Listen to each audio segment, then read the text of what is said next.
Well, welcome. My name's Gabrielle Oates. I'm representing the Educating All Learners Alliance, and today we're here to talk about bias in education research, and so how to achieve equitable outcomes for all learners. And we're excited to share with you today. And so just to give you a brief description and insight into what the Educating All Learners Alliance is, essentially, we're an alliance of over 80 plus partner organizations that all came together around the initial start of the COVID-19 pandemic, saw that there would be a gap in services provided to students with disabilities, and sought out a way to fill those gaps. So we have a resource library that provides tips and best practices for educators in this space. And we host webinars such as this one to discuss relevant topics. And yeah, our goal is to just continue as we return to school and some adapt hybrid learning to serve educators in the best way possible. And so just again, to give you some insight, these were the founding partner organizations of the Alliance, but we continue to grow with new partner organizations. And so if you listen to the Educating All Learners Alliance podcast, you'll know that we had Dr. Saro Mohammed on a few weeks ago to discuss this same topic. And now it was a much shorter episode. And so upon that discussion, we decided we really needed to amplify this topic even more. And so we brought in, again, Dr. Saro Mohammed here, as well as Dr. Ulcca Joshi Hansen, to share even more. They have both, discussed this topic, both in their work, but also at conferences such as Aurora Institute, if you're familiar. And so we're excited to have them on today to share a bit. So I will go ahead and pass it over to them. Great. Well, good morning, everyone. I'm glad to be here with you this morning. And as Gabrielle said, Saro and I have done this presentation before, and we come at it in kind of two different ways. And so I'm going to start us off with a slightly bigger picture view and perspective of sort of how we've gotten where we are at the moment and why that matters for us. And then Saro's going to dig in a little bit more into the granularity of data, of research, and of bias in the things that we often see every day when it comes to education research. So just to start though, sorry, it tells me I can control, but to start off, a little bit about me, because we always come to this work as people. And I know those of you who are in classrooms, we can sometimes be told to forget this, but to sort of come in our roles. But, as a person, I bring an AAPI perspective to this. And a large part of my interest, both as a teacher and a person, is shaped by the fact that I'm the child of immigrants. I came to school and started school as an English language learner. I was the first in my family to go to college. And when I went into teaching, I was really struck by how little I was allowed, and this was in the late 90s in Newark, by how little time there was for me to kind of see my students as people, to really connect with them as people, to be able to adapt what it was that I was being asked to do as a teacher, to really reflect who they were. My formal training was in early childhood and elementary education with a background in special education. And so I had a particular interest in what we know about learning and the learning sciences, what we know about human development. And part of this research took me not only into the research around education, but also kind of a historical perspective. And so I want to start with a story of Europe. And some of the names that I'm going to list off, I would listen not for the particulars here, but for the arc of a story, right? But back in the 1500s in Europe, there was a worldview that was birthed that marked this really interesting shift from how human beings had always existed. Right? Up until that point, there was probably more similarity in how human societies were constructed and how people lived, right? In smaller, dispersed communities, very connected with the earth, with each other, with the rhythms of kind of life more broadly. And in Europe, right after the medieval era, as we entered the scientific revolution, there was a birth of a worldview that has really gone on to shape both the dominant culture we live in today in the US, but also all around the world, in that worldview was exported out of Europe and throughout the rest of the world through colonization and imperialism. So the scientific revolution was driven by a number of key figures that, if you can think back to your European history classes in high school, right? Isaac Newton, Francis Bacon, Rene Descartes. These were people who all of a sudden started to understand or believe that human beings could understand the world through their minds. They could break things down in a really rational, empirical manner. And because of that, there was this belief that they could control the world in a very different way. So the two divergent worldviews at play here, we can call the Cartesian Newtonian, which is this very empirical kind of way of understanding the world, and a more holistic, ecological, indigenous. And when I say indigenous, I'm not talking about kind of the native peoples, for example, of the Americas, but indigenous in the sense of how people were before external social, political, and economic systems tried to kind of change their behaviors. And in science, these divergent worldviews played out very particularly in terms of how people thought about themselves in relationship to nature and the world, right? So for the Cartesian Newtonians, human beings and nature are separate as opposed to mutually dependent. In the Cartesian Newtonian perspective, the rational mind, right? Our brains and rationality are the ways in which we understand the world. The world exists outside of us, and our sensory inputs, our brains, can understand things in some objective manner. And this is really different from a holistic ecological perspective, where we think there's no such thing as objective, right? Everything that we see, everything that we come to understand is shaped by our own experiences, our background, our beliefs, our biases.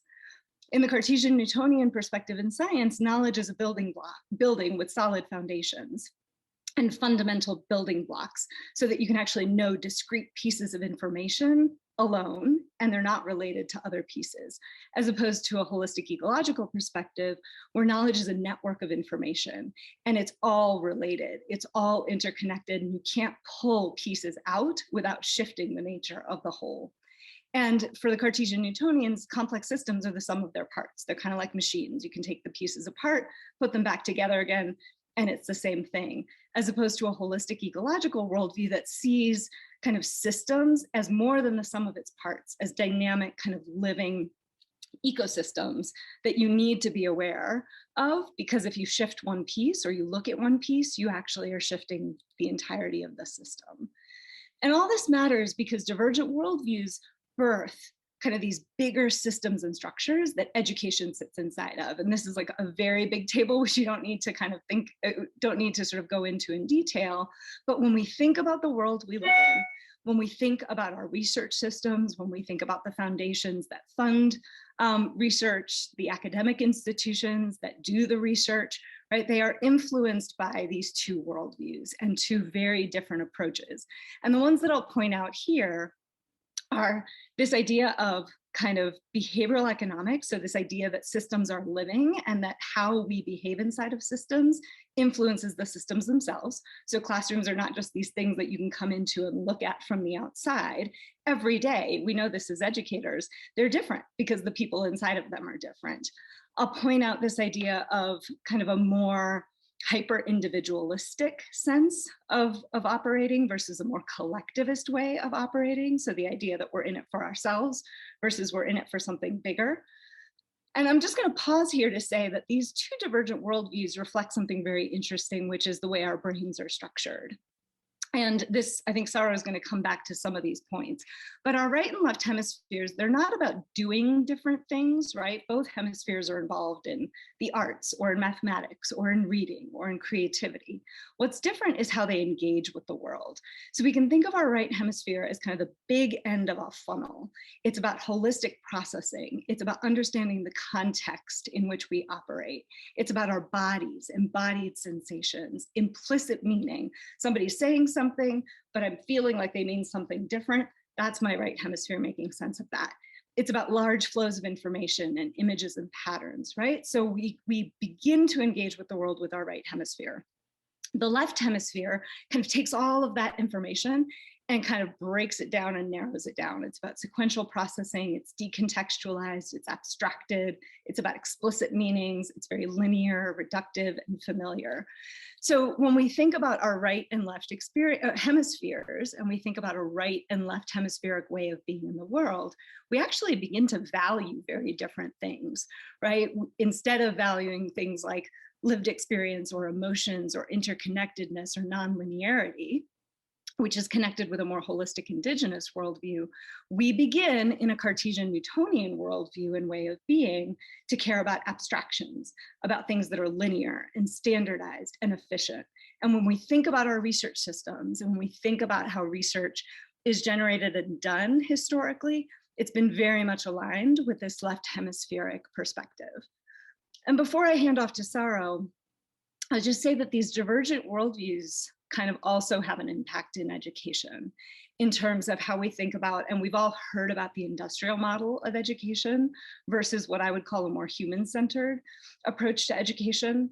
In the industrial model, we have to think not only about what a factory looks like, but we need to think about the assumptions about what the purpose of education is, what we teach, how we teach it, who we think young people are. So in the industrial model, this Cartesian Newtonian approach to education, the purpose of education is pretty utilitarian, right? We're trying to produce workers and citizens that we're going to have fit into existing social structures. Our curriculum is very much about content knowledge. The system is about efficiency of educational delivery, and it's very utilitarian in terms of our socio-emotional relational work, because it's very much about how do you do these things in service of these academic content related outcomes. In a different type of education, right, one that's more human-centered and that I would say is more aligned with this holistic ecological indigenous approach, the purpose is much broader. It is about people. It is about helping individual young people achieve their potential and kind of liberate themselves from the social constructs around them. The curriculum is about content, but it's about knowing myself. It's about my own individual freedom and agency in relationship to what I'm learning. The approach emphasizes the process of learning as well as the outcome. So we have to care about the experience of learning, not just what happens at the end of it.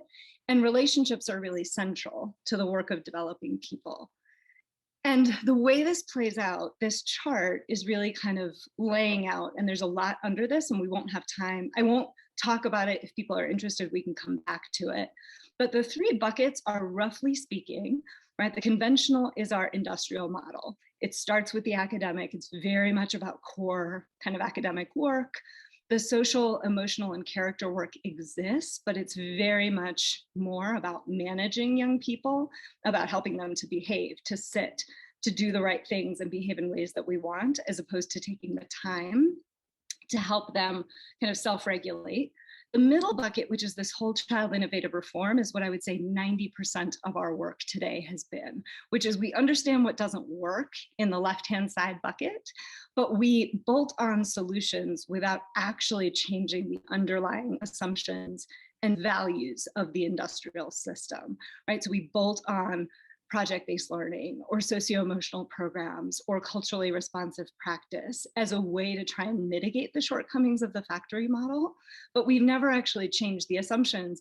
And so oftentimes the programs that we work with or the things that we're trying to bolt on are in conflict with each other. And this third bucket, this human-centered liberatory approach, is really complex. Like you can see even from the images, it's complex work because it sits inside of this more holistic ecological view of who young people are, about the purpose of education, really starting down here, that it's about relationship, it's about developing my identity, it's about developing my own sense of social and emotional kind of well-being and efficacy. It's about character, it's about understanding the world that I live inside of. And then the academics are very interdisciplinary. They balance core academics, non-core, cognitive skill development. And from the perspective of folks who might be listening to this webinar, it's an approach to education that has theories of learning that are very learner directed. So they are about young people being able to make sense and meaning of their work in different ways. These programs allow different ways of demonstrating knowledge and assume that, for example, reading is not the only way to take in knowledge, that I can understand and gain access to information through listening, through video, through discussion. And so from a special education perspective, from the perspective of young people who come in from learning differences, when we look at schools that really work well for young people that might come in with differences in learning, differences in their affective and behavioral needs, students who come in with different kind of experiences with trauma, the schools in the right-hand side bucket work much better for them. But, and here's where I'll hand off to Saro, because our research paradigms sit very much in ways that work for these two buckets, programs, educators, schools, right, that take this approach are often seen as not good. And it's not because I would argue that they're not good. It's because the ways in which we think about measuring, the ways we think about the outcomes that we care about are really, really different. And so if we're thinking about equity, if we're thinking about serving all learners, my kind of contention would be, and I'm happy to talk about this more later, is that we've got to be moving towards the right-hand side buckets and the ways of being, thinking about education, thinking about measuring impact that are really aligned with that. So I will hand off to you, Saro. Great. So as Ulcca said, I'm going to bring this a little bit down into the data, right? So we're going to do some activities and hear about some examples that really focus on data and sort of what is the application of what Ulcca just described to how we actually measure and understand and learn about what our students are learning and what their experiences are like. And I'm actually, so I will say I'm also bring an Asian American Pacific Islander perspective to this work, although my experience as an immigrant-like experience, I've actually was born here in the United States, but didn't grow up here. And so it's more of the adult newcomer immigrant experience with all of the resources and access that comes with being a citizen. So it's unique. But I'm also quantitatively trained as an educational researcher. Some people think of it as like statistics, but very much in that classical Newtonian tradition, right? Of let us quantify everything, remove ourselves from the process, be completely objective, and understand what is that underlying truth that exists out there in the world that is separate from us and that represents reality and rigor. And I'm going to do this with a pop quiz. So this is a mental math pop quiz. I know many of us probably had these in schools. Don't worry, it's easy. I know you're going to get it right. And it's very straightforward as it seems. So there's a school. This school has 3 classrooms. One of the classrooms has 1 student. One of the classrooms has 3 students. And the third classroom has 5 students. And your job is to calculate what the average class size is in this school. And so I'm actually going to give you 30 seconds to figure it out.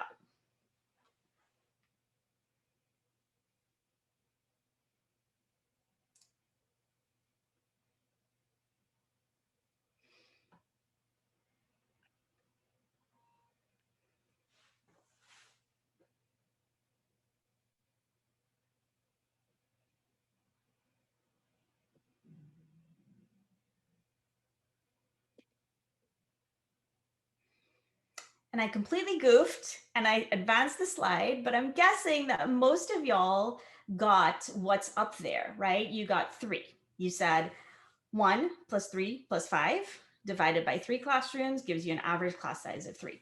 And that is correct. So if we collected data from teachers or external observers, from administrators, they would all agree the average class size is 3. Did either of you get a different answer though?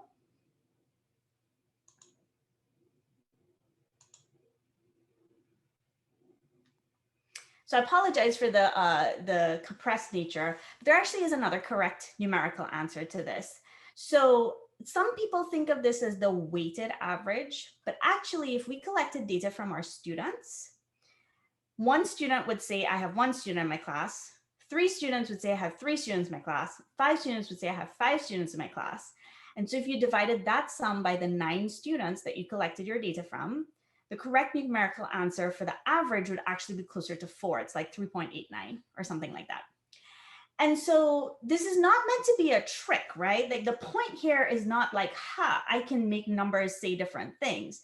The point here is that the perspective from whom you are collecting your data, so the people that you ask in order to gather your data, does matter, and it does influence even numerical values. And so if I can get the slide to advance. There we go. It matters because the reason that you're asking for the average and trying to calculate the average might be different in different circumstances. And so if you're wondering, like, what is a teacher's experience in my slides are just not going to play with me. What is a teacher's experience in this school? You may want to know the class size in order to understand that. And then the answer 3 is more representative. But if you were asking because you wanted to understand what is the student's experience in this school, the answer that's numerically closer to 4 is actually more representative of a typical student's experience in the school of class size. And in fact, just that statement sort of makes you wonder, like, what's the point of an average anyway? Why am I even asking, right? So why am I trying to calculate this value?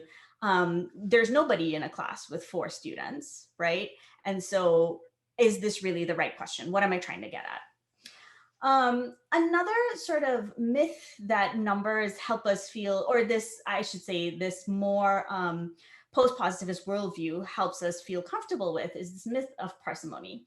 And so here's another example of a study. Many people might be familiar with this. It actually became quite famous when it was done, and then again when the replication was done.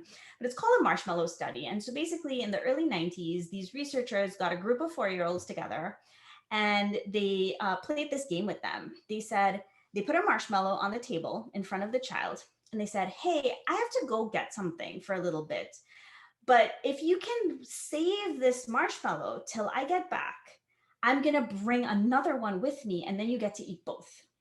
If you can't wait, it's fine. You can go ahead and eat this one. But if you can manage to wait until I come back, then you'll get 2 marshmallows instead of just 1. And they left the room for varying lengths of time. And basically what they found was that the longer a child could wait, it was correlated with later outcomes in life. And so reading achievement, math achievement, even things like high school graduation, involvement with law enforcement, all sorts of other life outcomes. They followed these children for years and years. And lo and behold, almost to the minute, the longer a child could wait for that second marshmallow, the better their life outcomes were. So the study actually ended, 15 or so years after it began, because they were following these students to adulthood, or at least out of school. But then it was replicated again in the late 20-teens. And what these researchers found is that if you controlled for the child's household income and other measures of socioeconomic status, so things like their parents' number of years of education, and whether or not they were in a single income household or a dual income household. Sometimes their zip code, sometimes ethnicity, but other measures that sort of said, like, how are they doing socioeconomically? Then the effects disappeared. And so again, what we found is that quantifying or measuring what we think are the right outcomes is removing bias, when in fact, we might be introducing or measuring the wrong things. We're measuring bias, all caught up in whatever we think this measure is. And if you really think about it, if you live in a resource scarce environment or a resource uncertain environment, it makes sense to eat the marshmallow that's in front of you and not wait around for this promise of a second marshmallow that may or may not come at some later time, right? If, however, you live in a very resource stable environment, it makes sense to hold out and wait, because all of the feedback that you're getting from your life experience is that I can trust my environment and I will get the resources that I need. And so if I can wait, I actually will get 2 marshmallows and I'll have 2 instead of 1. The takeaway here is that really, whatever your findings are only as good as the data that support them. And there are many times when you think you've measured one thing by quantifying, right? When actually you're measuring something completely different or something that's underlying. So finally, here's a third example of actually a rare success in terms of approaching research from a more holistic worldview, right? This less sort of unbiased, quantified sort of worldview. Again, many of y'all, especially if you're reading teachers, may remember the National Reading Panel's 2002 report on the Big Five. So these are evidence-based practices that facilitate reading development in the early years. So this is English reading acquisition, you can think of it. And the Big Five are phonemic awareness, phonics, fluency, vocabulary, and comprehension. And they progress in that order. So if you start with letter and word identification, and you move through, so you learn that letters have sounds, and these are the sounds they make. And then when you put them together, they form words. You learn about rhymes and beginning sounds and ending sounds. Eventually, that leads you to, oh, these words have meaning. And then when I put words together that have meaning, I'm conveying ideas. And that's essentially what reading comprehension is, right? Is conveying ideas through written or print text. So there was a whole bunch, there was reading first and a whole bunch of reading interventions that were based on these Big Five. And by and large, they were pretty successful, right? So there was a huge group of children who learned to read at a typical or better than typical trajectory based on whole group instruction that started with letter and word ID. There was modeling and scaffolding. So you would model, let's say, letter identification. You would pose a question to the class. You would call on a student to answer. And then building on those skills, you would eventually get to reading comprehension. But what some teachers in Hawaii were finding was that there was a small group of children, learners in the early reading, kinder, first grade classrooms, maybe even pre-K, who were not progressing typically in learning to read English by using these interventions. And so, there were a few hypotheses about why was this not working? The children tended to be Native Hawaiian, Pacific Islander, and likely their home language was not English. And so many of the hypotheses had to do with language acquisition and second language development, reading in a second language, and things like that. And then a couple of Native Hawaiian researchers said, actually, in our culture, this is not how we share information, right? We do not sit quietly and look at someone, have one speaker speaking, and then, ask them questions about what they just said, and then maybe reinforce, right? Check your understanding. And by a few people, one at a time saying, oh, is this what you meant? Is this what you were saying? That's not how we do it at all. There's a cultural practice called talk story, where there is a group of people and they're all talking at the same time, but they're sharing information with each other. And so what if we developed reading instructional practices based on our cultural practices? Would that help these learners learn how to read English? And so it really focuses on comprehension from the very beginning. It invokes a lot of background knowledge. So you tell a story based on what you know that these learners already know. You don't do the whole group model and then call and response or select one student. You have them work in small groups and you allow choral speech, overlapping speech. Sometimes two learners are having a conversation while another two learners are having a different conversation, but it's actually all about the text and the information in the text. And lo and behold, what do you think? Yes, Native Hawaiian and Pacific Islander students can learn to read at the same pace as their native English speaking non-native peers.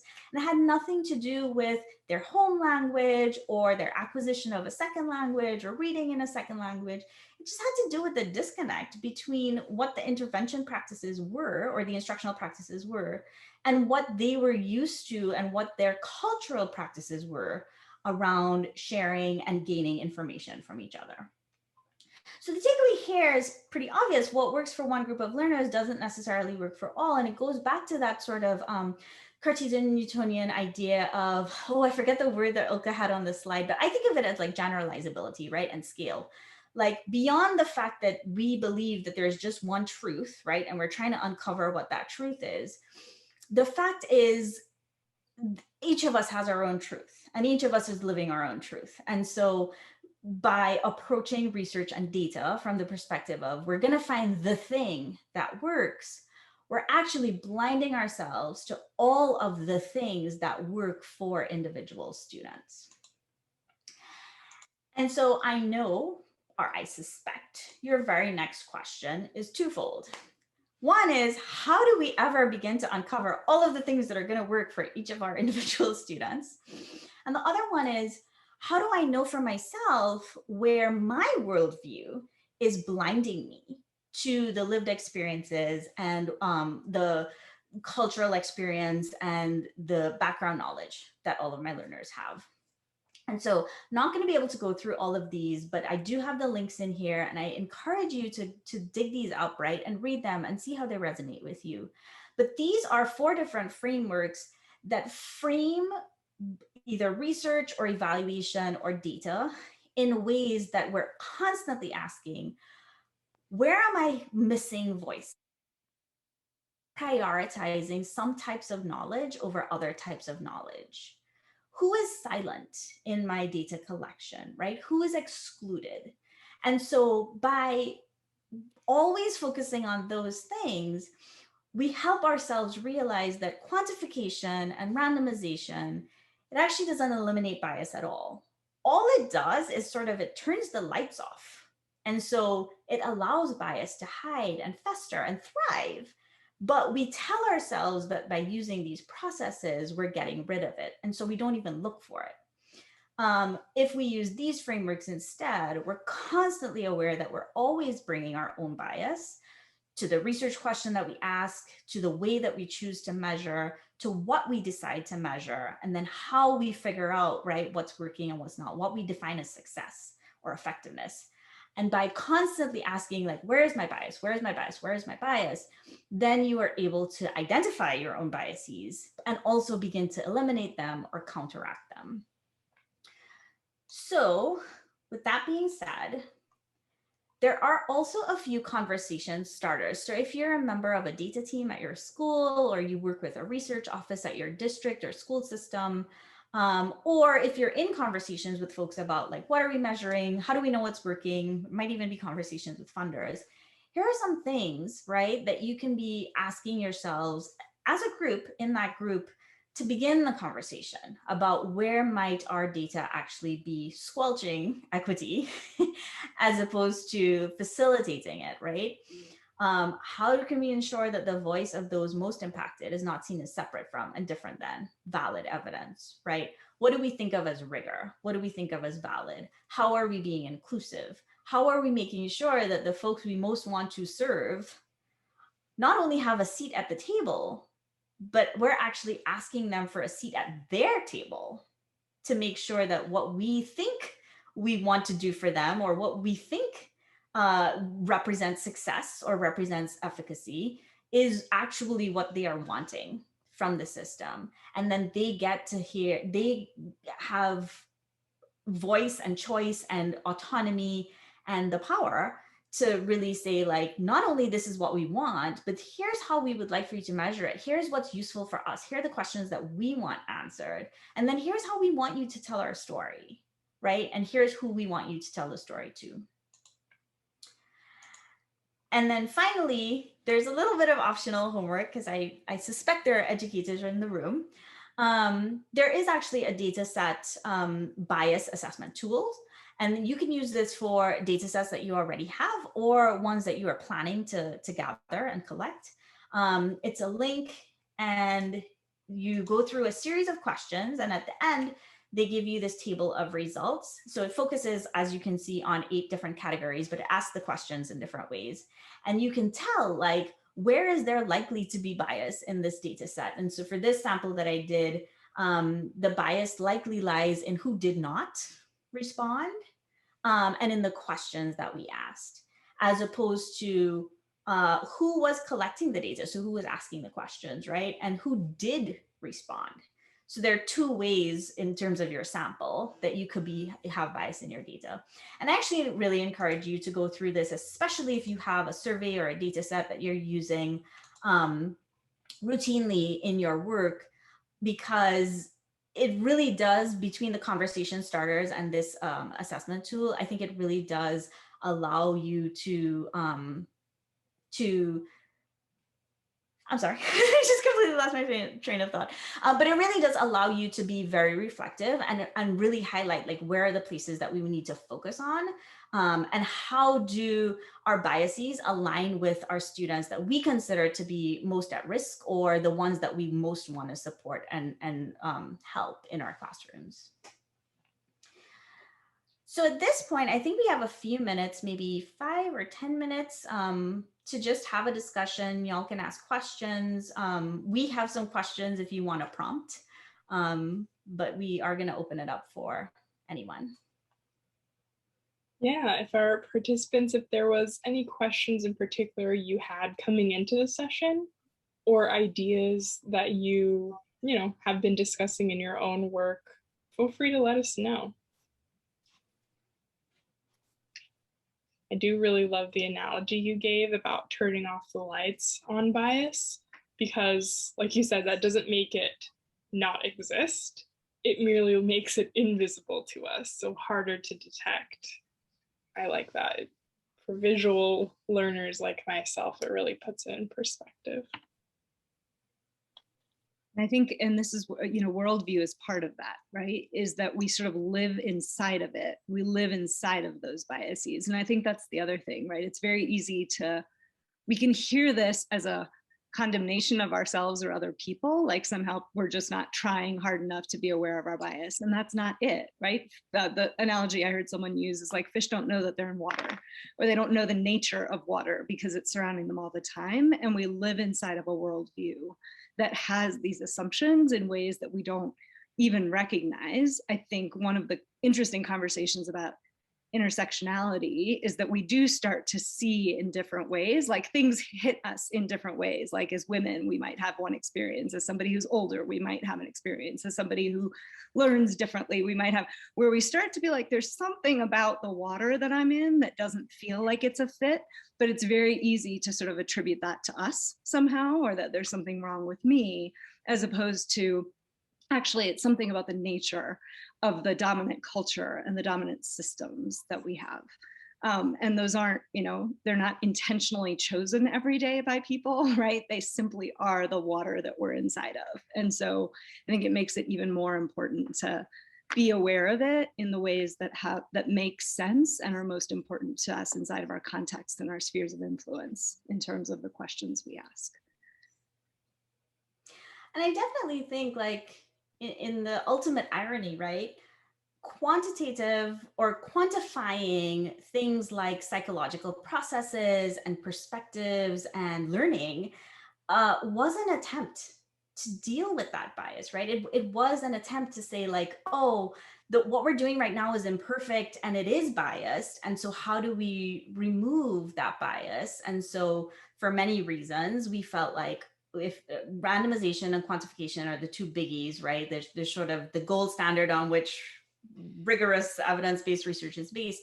And it sort of was like a noble attempt to do that. Like, I think, a sincere attempt, and it got us to here. So, so again, it is about understanding that sometimes you just can't, like, you just have to assume that it's there and figure out where it is, as opposed to trying to design it away or design yourself out of it. So abstraction is the word that was abstraction, on your slide. it's abstraction. Yes. Yeah. We try and abstract it out. And that's the thing, right? Like human beings and human systems are complex.